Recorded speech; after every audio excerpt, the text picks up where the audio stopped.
Okay, so I have a wonderful title of a lecturer in data analytics and risk governance. But my background is very different than most people in this room and doesn't really deserve the title of data analytics.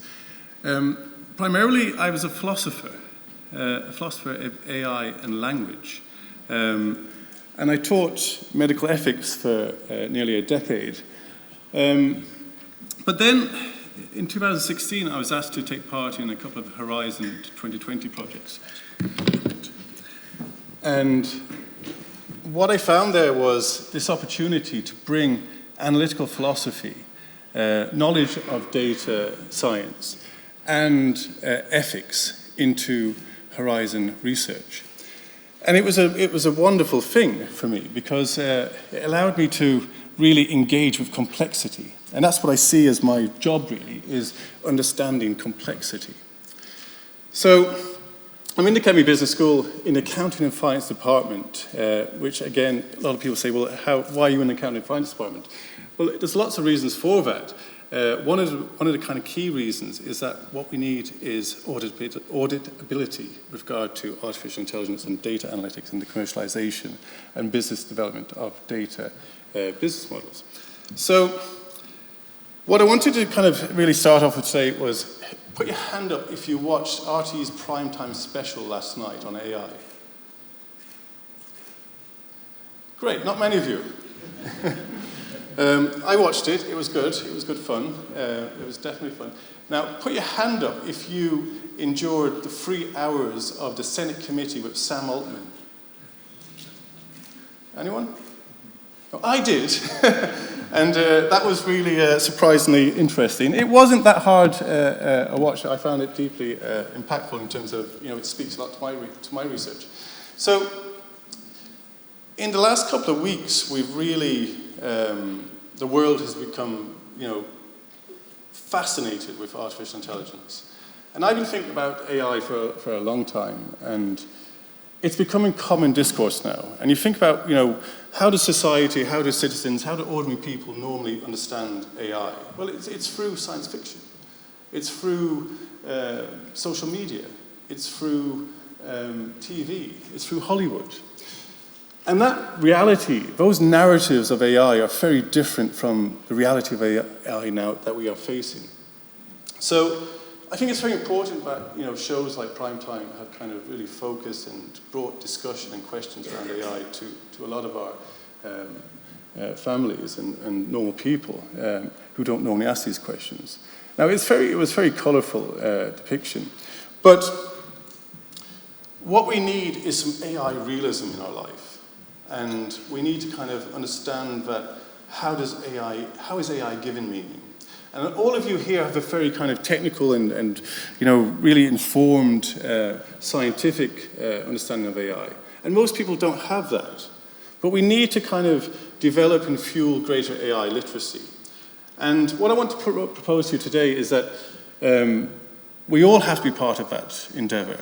Now, if we look at the news headlines over the last few weeks, what we find is that the godfather of AI resigned from Google, Geoffrey Hinton.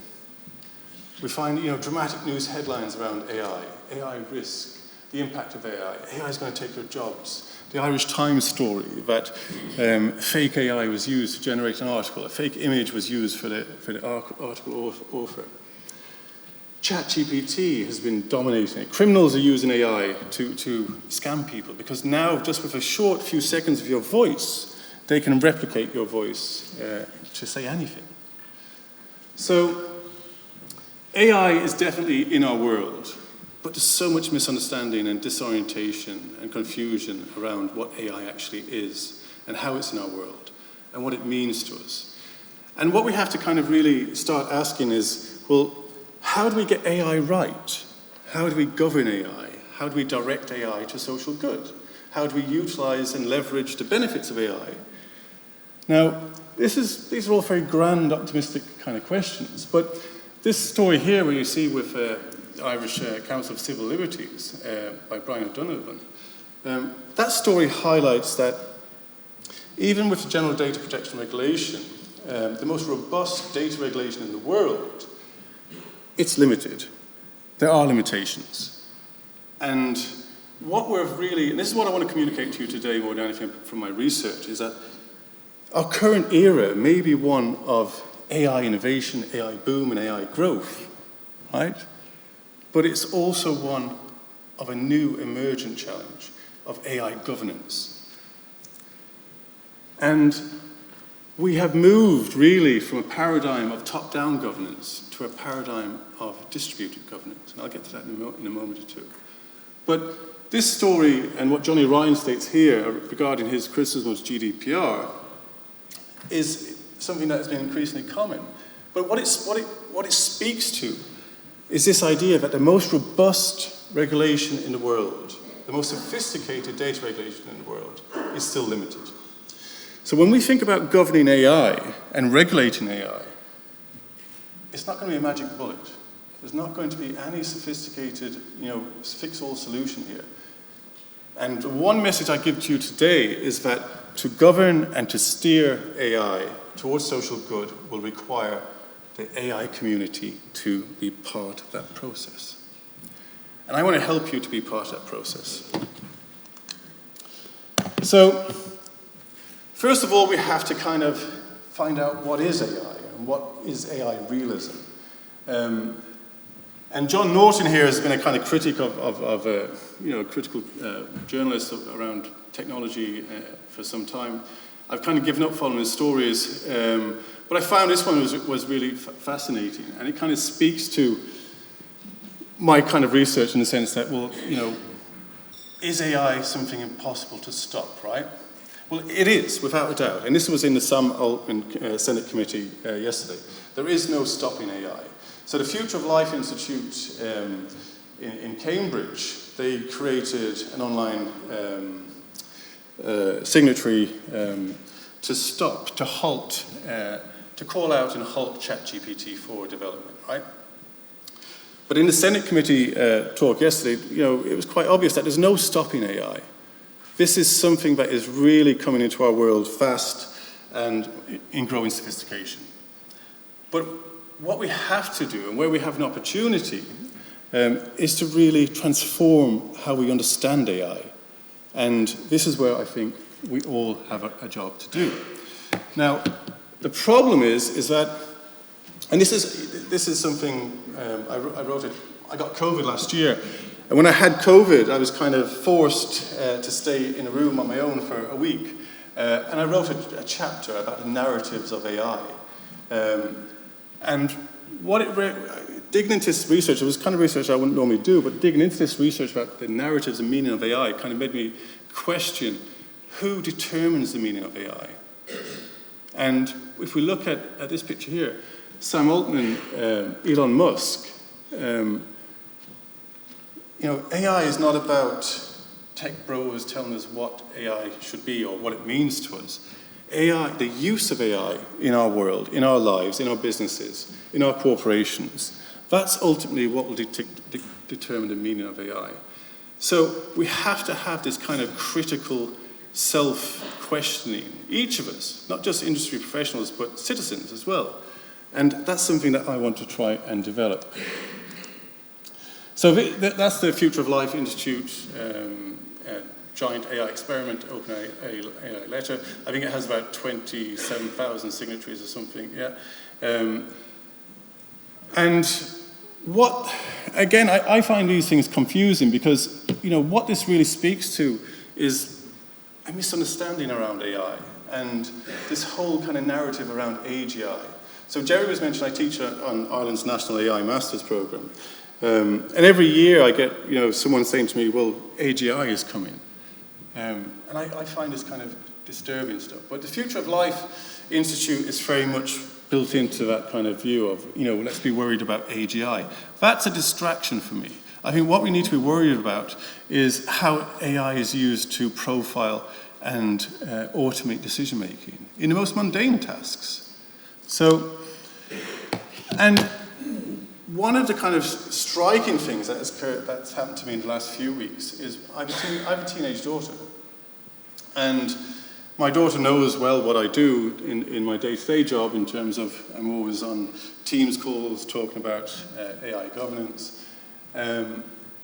But my daughter kind of, really took it to be kind of delightful to come to me and say, look, I have my own AI assistant. Now, I won't go down the big discussion about, well, why has my daughter got Snapchat, but so Snapchat introduced my AI, and it allowed, effectively, kids to use an AI assistant. And she showed me the different kind of questions you could ask it, and, some of it was a bit clunky, some of it was a bit kind of questionable. But one thing that kind of stuck out, and again, she came to me with this, and she said to me, look, I asked my AI, and her peers must have been talking about this as well. I asked my AI, does it know my location? And it said no. And then she came back to me and she said, look, it suggested I go to Supermax in Cardiff or in Limerick. So how does it know my location? It does, right? So immediately, my teenage daughter is questioning the kind of the transparency and the veracity of this AI assistant that's built into her social media app that I do not want her to use. But AI is there for our children already, and that's kind of scary, right? So in my classes, what I kind of do each year, and when I started teaching around this about 6 years ago, I used to start off with this lovely picture and say, look, it's the emergence of the data society. And we were all talking about big data 10 years ago and, what big data offered industry and enterprise. But now we have the AI society. And this is something far more complex and something far more deeply embedded. And this is where we urgently need to improve how we enable transparency and empower people to understand AI. So we are so lucky that we live in Ireland, that we're part of the EU. Because the EU is the global leader in AI and data governance, right? And the EU is trying, and I fully buy into the philosophy of the EU. I believe that it is genuinely trying to do good in terms of the governance of AI. I think it is battling pressure externally, but it is trying to do the right thing. It's trying to align AI commercialization and enterprise with core social EU values. But it needs help. And I think as a community of industry professionals working around AI and data analytics, we can help it. So we need to marry academic enterprise and commercial enterprise. And we can do that. And I think Trustworthy AI, I was very critical of Trustworthy AI because I was kind of doing Trustworthy AI without the banner of Trustworthy AI for years. And it was all about trying to, again, merge and fuse the technical robustness with ethical robustness. And, that's good on paper. And it's great to talk about it. But the biggest challenge to Trustworthy AI is its operationality and its scalability. So I'm not here to talk about Trustworthy AI per se. What I'm here to talk about is how we can actually utilize and help EU AI governance by operationalizing Trustworthy AI. And it's a kind of deeper, broader kind of framing I want to give to you, because we definitely need AI to do good. We definitely need to leverage the power of AI for social good. And that means, addressing climate risk, addressing challenges around healthcare and medicine.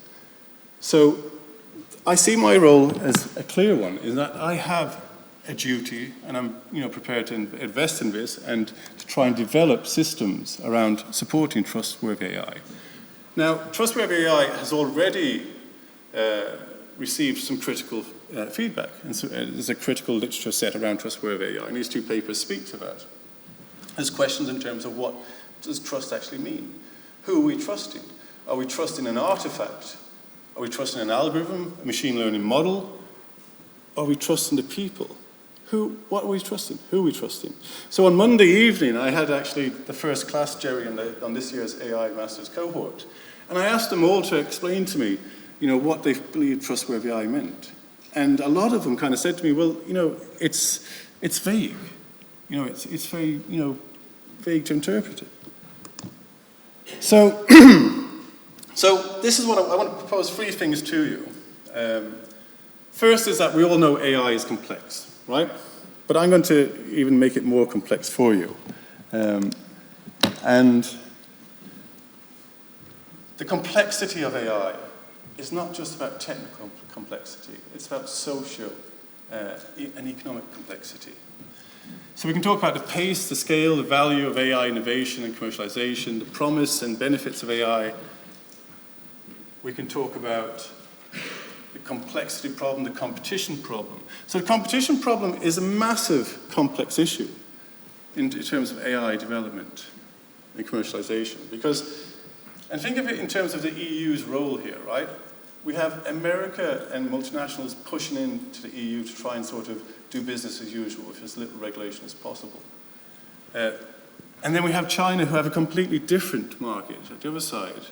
And both of these entities, both of these domains are really leading AI innovation. And we have the EU in the middle, trying to innovate how we ought to innovate AI. And I think that's where really there's a pressure on the EU, and that's why I do see my role as kind of trying to contribute to this kind of research domain to understand what is the challenge of AI, not in terms of complexity, but also governance complexity. So there's 3 aspects to what I believe is complexity to AI. 1 is the actual technical complexity. 2 is the business commercial complexity. So think about, we rarely question what are the business models that actually transform a technology into a product or service. And then on top of that, we have a 3rd layer of complexity, which is the AI governance layer, right? So complexity here is very, very challenging to understand, let alone to actually address. And we know that there's been mistakes already. So one of the things I kind of, really do emphasize to students and to people is that, and this came up in the Senate committee with Sam Altman, is, we really have been brought on a roller coaster through social media and big technology corporations, using social media and ad tech as a kind of definitive, defining, lucrative business model. We have really followed this development over the last kind of 20 years, and we've tripped up and realized that it hasn't turned out exactly how we wanted it to turn out. There's massive kind of problems with social media, the impact of social media that wasn't anticipated. And this is what worries me, actually, is that think about in the late 90s and early noughties, right?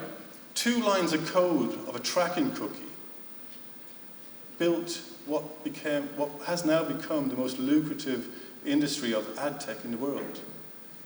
Now think of that in terms of ChatGPT. Something innocuous, something kind of very normal, such as like a tracking cookie. What's the next unexpected development out of ChatGPT? So this is where we have to have a really broad, open eye on what might be passing us by as something kind of mundane, but will have huge impact in a year or 2. So I did a lot of work on autonomous vehicles, and again, what we learn from social media, what we learn from autonomous vehicles, is that we get caught up, we get fixated with the promise of AI, the commercialization of AI, but we very rarely really engage deeply with the potential perils of AI. And it's like, here, we have 100 years of innovation, right? Look at these phones. And it was kind of funny to see on not only the Senate committee, but on RT Primetime last night, they all used the example of the phone. So they kind of stole my thunder a little bit. But here's 100 years of innovation, right? With 100 years of innovation, there's not much change. That means that regulation that was developed 100 years ago still works fairly well for these, cordless digital phones, right? There's not that much challenge or complexity in regulation because there's not much change in the actual kind of core architecture of this technology. Here we have 20 years of regulation, right? Around 20 years. And I remember having, the third one, the Nokia handset. And I remember, there was a WAP was the thing at the time, it was the internet on your phone, and it was so terrible. But with the smartphone, everything changed. I imagine you've been